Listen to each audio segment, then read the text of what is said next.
bitch, you fucking faggot bitch. Shut up the fucking bitch! Hey, Grim Reaper, go fuck yourself. Ever notice how you come across somebody once in a while that you shouldn't have fucked with? That's me. Hey guys, just picked up a new PlayStation 4 console, but before I bring you some next-gen gameplay, we're gonna do a quick wrap-up of all the highlights of this generation, because it's been a good few years I've been on the PlayStation 3, and it'll be a good walk down memory lane. We're gonna start with a little game called Call of Duty Black Ops. Now, a lot of you may be wondering why we're starting on Black Ops. The reason being is Black Ops was the start of it for me on this generation. On March 23rd, 2011, I went to Walmart and purchased one slim model PlayStation 3 and a copy of Call of Duty Black Ops. And so, on March 23rd, it started for me. Being that it's my first Call of Duty game, it quickly became one of my favorites. I mounted to a total of 75% of the trophies, and even though the game's a lot of years old, I was playing through the campaign before trading it in just the other day, and got one trophy that I'd missed. Although I wanted to platinum on it, some of the zombie ones, they were just too difficult. I didn't want to put in the effort to get them. But still, Call of Duty Black Ops was a good run. Black Ops brought something new to the series, as it was the first game to be set in a Cold War Vietnam era. You killed him, Mason. You did. No one else, just you. Shut up, Hudson, no one cares.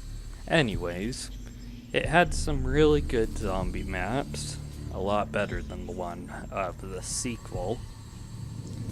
And it was just overall a pretty fun experience. I know it had its issues, a lot of people don't like it.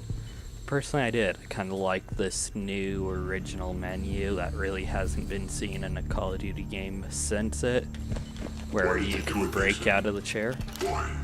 Just kind of walk around. That's sort of a cool main menu feature.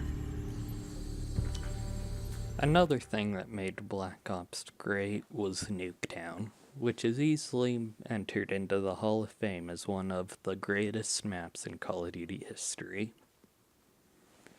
Very few maps have been quite as good as Nuketown.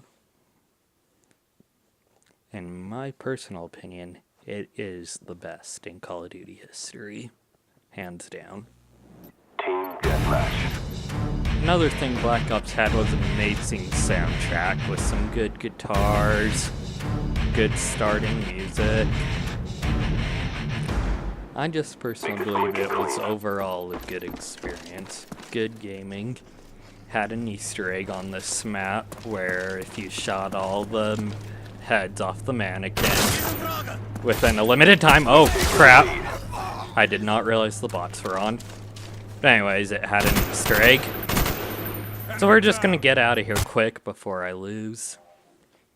They're probably set on recruit, but I don't want to take any chances. Another honorable mention would be Black Ops 2.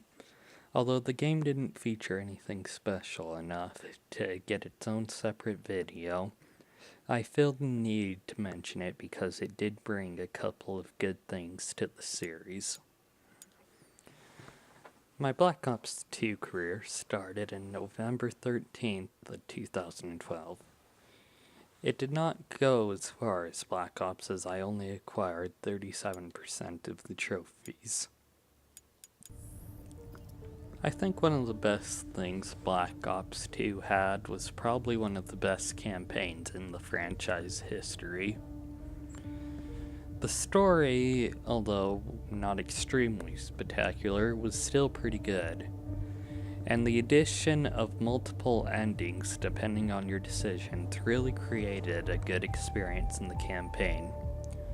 One of the features that I was kinda sad was not carried over to Call of Duty Ghost was the ability to choose your class for each campaign mission, instead of being forced the gun selected as commonly seen in the franchise. The zombie maps, although Transit was a lot of fun, did not quite make the cut as the best maps. I still believe the Black Ops 1 zombie maps were a lot better.